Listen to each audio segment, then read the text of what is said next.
You were drilling, right? Attempted murder. And was that the first person you shot? I shot. And where were you August 10th, 2020? I can't remember. Put 50K on a blind nigga head, he could kill me. I've never been in an interrogation room, but this is what it feels like. Yo, what's good? Welcome back to Channel Black. Look, y'all all seen Flakko do some weird shit over the past few years on No Jumper. Right, so then... What the beat? Oh God. The fuck? If you think that I got a small penis, nigga, you is tripping. The fuck? He just proved that it's even worse than I thought. The last No Jumper interview with Munchie B, this man took his antics to the next level. No Jumper, and today we got Munchie B in here. It was suggested by Flakko that we do this. So, hey, listen, they think I'm like instigating. So what? Poetik Flakko is either losing his mind, chasing these viral moments at No Jumper, or this nigga just bought an FBI starter kit. That interview deadass felt like an episode of the first 48. For homicide detectives, the clock starts ticking the moment they are called. If you think I'm exaggerating, check this shit out. I think you was first arrested when you were like, what, 13 or 14? Yeah. Yeah, and like, what happened there? First arrest was attempted murder. And you was how old for the attempted murder? Probably 13 or 14. So attempted murder, like what did they say that you do? Number of robbery and attempted murder. Where, like you went to somebody's house to rob them, you robbed them in the streets, like how? In the streets. And was they like an enemy or you just seen them? Nah, shit, man, shit, you want some money, and it went wrong. All right, so like, walk me through it though. So you 14 years old. When you was 13, your mom had to like made you promise that you won't shoot, you know, like right? Listen, at 13, you said that your mom made you promise that you won't shoot nobody else. So was that person the first person you shot? I shot. Yeah. What you mean? No, listen, no. So at 13, right? Your mom made you promise that you gonna stop shooting niggas. Now, when I hear that, For homicide detectives, the clock starts ticking the moment they are called.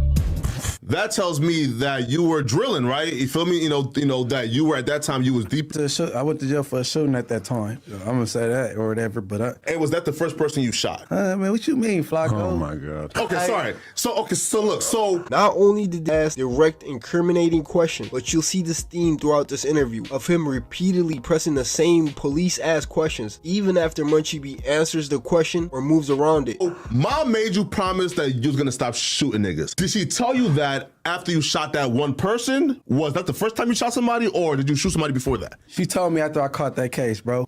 Okay, but Munchie, I just want to remind you though, or let you know, the reason or the version of Flakko that we're dealing with right now is the mega emboldened version of Flakko because his academics podcast just came out and it had 6,000 live viewers. So I think Adam is actually 100% right about this new version of Flakko that we are witnessing. As you guys know, Academic's girlfriend recently violated him and exposed him across the whole internet. Ironically, she did it through Flakko's boss, Adam22, by sending Academic's dick pic to Adam22 on Instagram. Shortly after that, Flakko cheered up his biggest idol, only way he knows how. and my nigga on hard. If you think that I got a small penis, nigga, you is tripping. Why are you gay?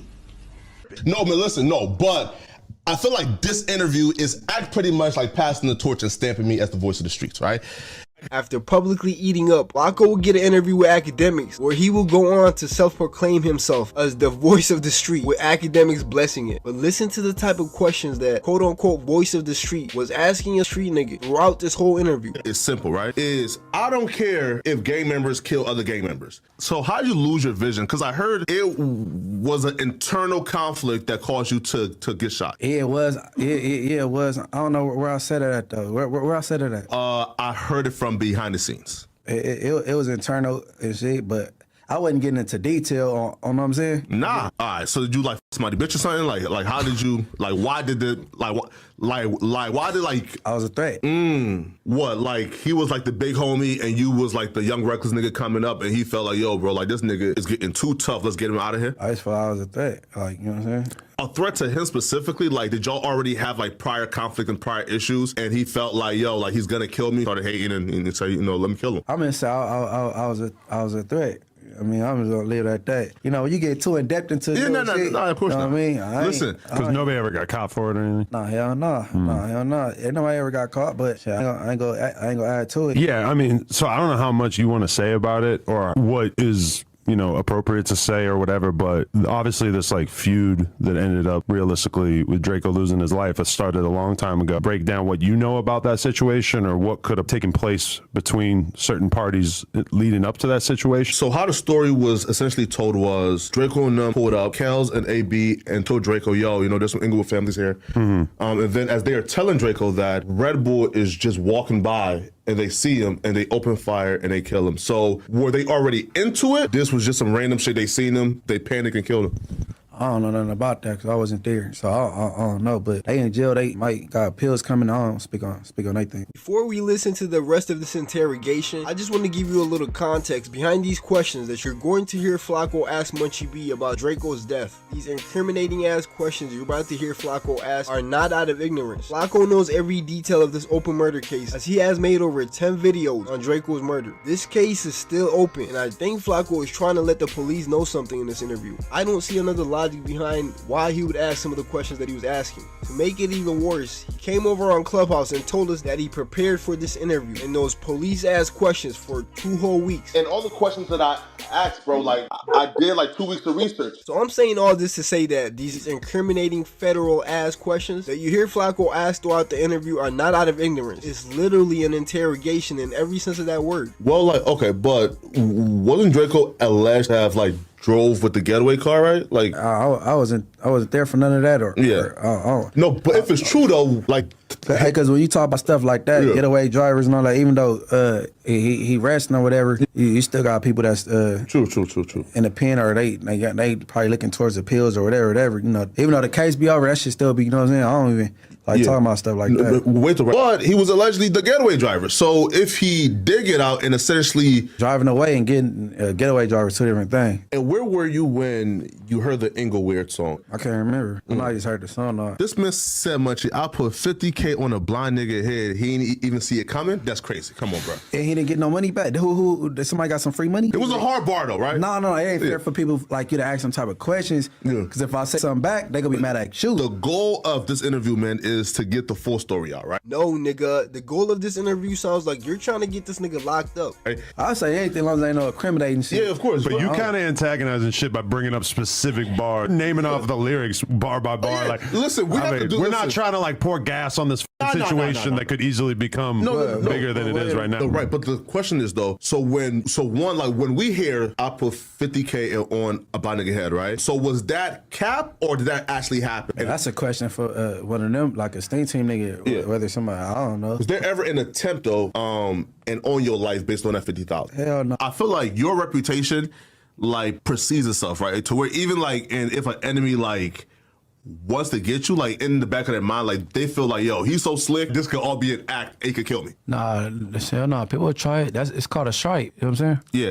Now, you tweeted August 10th, 2020. This seems like a detective. It's very, very detective, right? I've never been in an interrogation room, but this is what it feels like. Oh my God. This is his friend. I would never incriminate myself or no shit like that, or nobody else for that matter, though. You know what I'm saying? Yo, they literally had to stop the interview to point out how fucking policey this nigga is. Not only did Shorty call him out, but when you got Adam 22 calling you a detective, Flakko, you gotta reevaluate what the fuck you got going on, my boy. The cops ask me about y'all all the time. I don't tell them nothing. The Chicago PD on my line earlier asking me if I could get some information about you guys behind the scenes. Now, August 10th of 2022,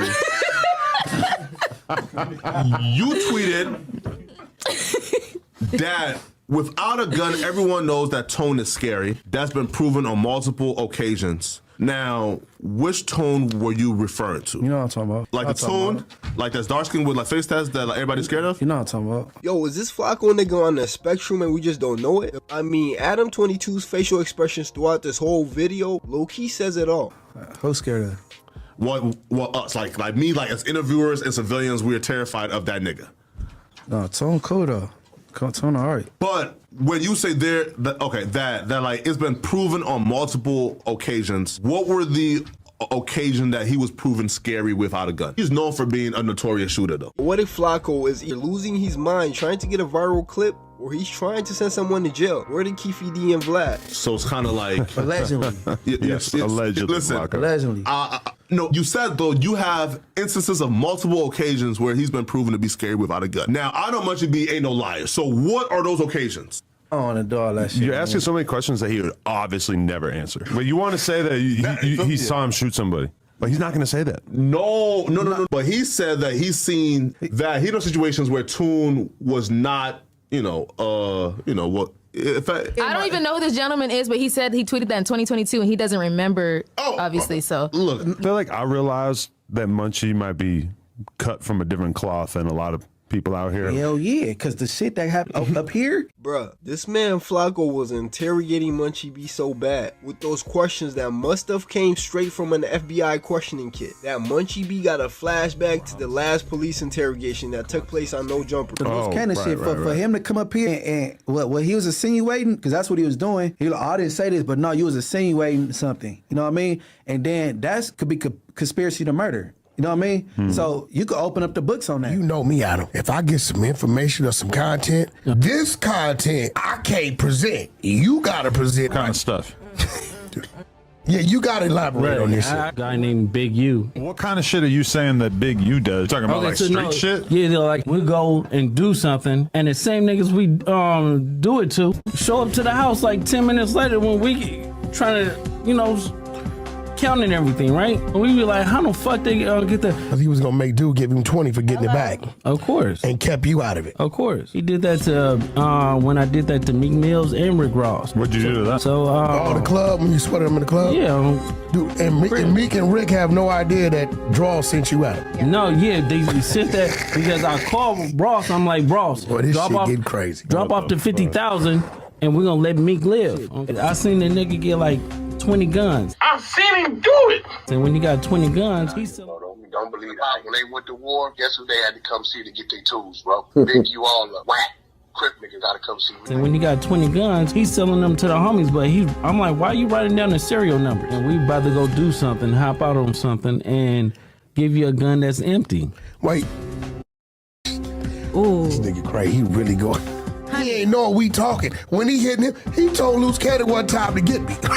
A while back, right? He FaceTimed me that he was like, Nipsey just got killed. I'm like, sick, so I didn't hear that. So I hang up with him. I called Nipsey and I'm like, Nipsey, what's up? He was like, oh, what's up with it? Nipsey answered. Nipsey answered. He answered the phone. Did you tell him the call you just got? Or you didn't even mention it? I didn't mention it. You got Big U calling you, FaceTime telling you this, right? Yeah. Do you have you calling Nip after that? Of course. Now, and that came off of your platform. That's why they be getting that Vlad, how you get at them, and you know what I'm saying, shit like that. And you don't want that type of reputation and shit. But I see, oh boy, he kind of bullied the program with it. You know what I'm saying? I seen where you got quiet at some point. Whack. Right. Because that's extortion. He said all kind of crazy stuff. Yeah, he put every crime imaginable on Big U. That's not straight. How's it Adam fault? Hey, so look. So I just said it, bro. He went on his platform and said some crazy shit. You know what I'm saying? Sure, and but made some crazy allegations and that nobody ever heard of before. So now you bringing it to light. Sure, that, but that could open up an investigation. Nah, but bro, if it's a podcast, right? Now listen. Now he probably has more sympathy. Sorry, Touch him on Why are you gay? Right? What the fuck? But if a gangbanger comes on the platform, Because he got quiet at some point. Because he knew at some point, like, oh, this ain't right. He got quiet. Wasn't comfortable with it. No, sure. but though, if I'm him, if a gangbanger comes on like my platform, right? Which again, he's a co-host, he's a partner with Wack, right? So him and Wack is 50-50 partners or whatever, right? Of this show. He can't tell Wack and who to bring. So if two gang members are on his platform and one brings the other, and then that person tells a story that incriminates another gang member, why should he care? Flakko, how the fuck are you the voice of the street? You literally on here arguing for incriminating the street. That ain't the same. And Wack podcast, this right? is Adam's shit, though, bro. No, wait though. But the podcast is their shit though. But everybody knows that I could have pulled the trigger and said no. Like that can't come out. We're editing 30 minutes out of this podcast. That should have been edited out, bro. That shit is not cool. And then that could put him in a situation too. Somebody might want to get up around him after that. Yeah. Because that shit wasn't straight. And I've told Wack, I'm not trying to use this fucking platform as a place for you to just carry out your different beefs with all different people every single week. He has Clubhouse for that shit, whatever. It's like, I'm not trying to make everything this fucking crazy Big U campaign for sure. Thing is, if old boy's from 60s, well, let him talk to Big U about that in the 60s, bro. Why gotta happen at No Jumper? Right, with Wack directing it. If you thought this man Flakko was done with the government informant vibes, you are sorely mistaken. Loose Cannon and also said that after Draco's death, is he called Ralfy and told Ralfy. I was hoping this would not come. Right? Is he called Ralfy and told Ralfy that he knew where the dudes who killed Draco was at. And he told Ralfy, yo, bro, let's go slide. He knew where, I guess, associates, of the Bloods, who could have been involved with Draco's death. When you hear him say that he had to drop on them and he called Ralfy to go kill them, like, what was like your reaction to that? It shouldn't have been said on a podcast about wanting to go shoot somebody. And hella weird, like you said, and how you leave your brother hanging, and then Loose Cannon is accusing Ralfy of not sliding and choosing to avoid conflict for Draco. Yeah, he said something about not sliding. Yeah. I don't talk about crimes like that. Yeah. I say he left him hanging. A lot of people leave people hanging, I guess. But it's certain stuff that ain't for the podcast, you know what I'm saying? Sure. Question though, right? Why did you put in hella weird you left your brother hanging? Like what does that mean? Did you see the footage? Listen. Did you see the footage? Like barely, bro. Like When you barely seen it, what you see? I just seen like 7 niggas versus like 100, and it was all like tussling. And then like I seen like people like run out the gate, but I couldn't see like. All right, well there you go there. Why you ask me that then?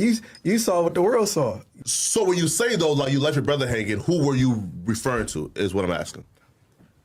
Ralfy brother. Okay, got you. So you're saying that Ralfy left his brother hanging? Yeah, we all got it. His brother. We knew what he meant. It's like, whether you agree or not, we know what he meant. Now, Look, if you know the back history of Munchie B, the Inglewood Family Gangster Bloods, their connections to YG, and essentially their beef with Draco and the Stink Team, that allegedly led to Draco consequently as a result getting stabbed and dying at the Once Upon a Time in LA festival, then you understand how incriminating these questions are. I mean, listen to this nigga try and place Munchie B at the scene of the crime. Now, were you ever invited to Once Upon a Time in LA festival?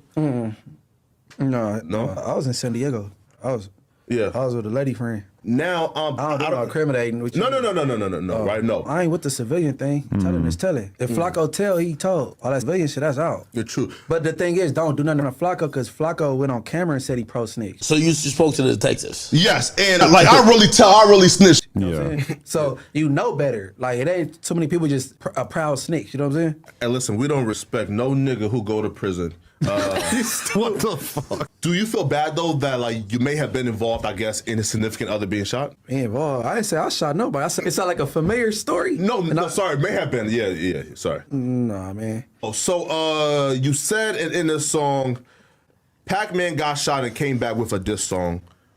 Now, which Pac-Man were you referring to? Let me find it for you real quick. Oh, you got notes like whack, huh? You got I was talking about Pac-Man the Gunman, the rapper. Oh, got you. So then what would have been his appropriate response then to getting shot? Somebody hit you, what you go hit him back? No, I'm calling the cops. Look, like I really snitched. How is this dude calling himself the voice of the streets? And why is even Adam 22 letting this goofy interview street niggas in the first place? My nigga cuticles is so on point that if I even see like a dusty nigga, bro, you cannot take the dust off a street nigga, right? So if it's a street nigga who Man, got you ain't about to keep calling street niggas dusty, sorry. Speaking of that, you posted on your IG story 2 very influential LA rappers that, man. spoke on me foul and they died. #stay woke. So just explain that post real quick. I ain't had nothing to do with neither one of them. When you say though, like stay woke, right? Like you're saying, yo, see what happened to these niggas. Just know what's gonna happen when you speak on me, right? That's why you should take it into account. You shouldn't speak up on people. You see what could happen? You're not fearful since you like to instigate, like if someone gets upset with you? I beef with rap niggas. I don't fear rap niggas. I really hate rappers, right? I'm really a rap, like I really snitch. So you spoke to the detectives? Yes, and I gave all the information I can give, and a few months later, he was booked for a slew of charges. Perfect. He just went on with academics, and he called Lil Durk a snitch, right? So I told him, you go have to need some security, bro. I know some homies that need a check. Listen, but okay. You just called that man a snitch, bro. That called a homosexual or a snitch. That's the worst thing you could be called as a street person. I got love for you, Flakko. He's Muslim now. No, he's not a street nigga. As you guys know, Lil Durk is also known as The Voice. So this goofy Flakko went on academics and shortly after proclaiming himself as the voice of the streets, calls Lil Durk a snitch. And even worse, he claims that Lil Durk snitched on King Von. And y'all know how that relationship is and what the loss of King Von meant to Lil Durk. And as you heard him, his reasoning is because he's a Muslim. So Lil Durk is no longer a street nigga. He fucking around and find out, my boy.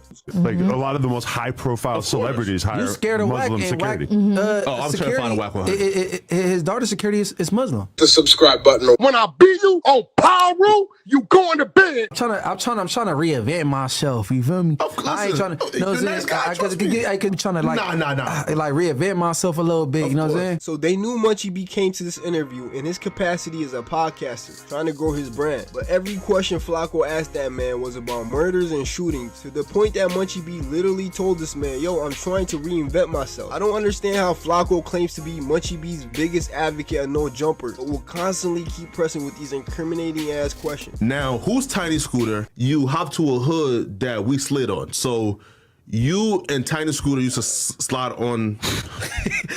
So, and EMAC, right, said that you slid through all the hundreds and made it interesting. Now, like, what does that mean? Like, when he said, like, you slid through the hundreds and made it interesting. And did he make it interesting too? Or no? Is he really out here, like, making it interesting on the Inglewood Family Bloods? No, he's EMAC. It's regular. Damn. Yo. Listen, how many more questions you got on this fucking piece of paper?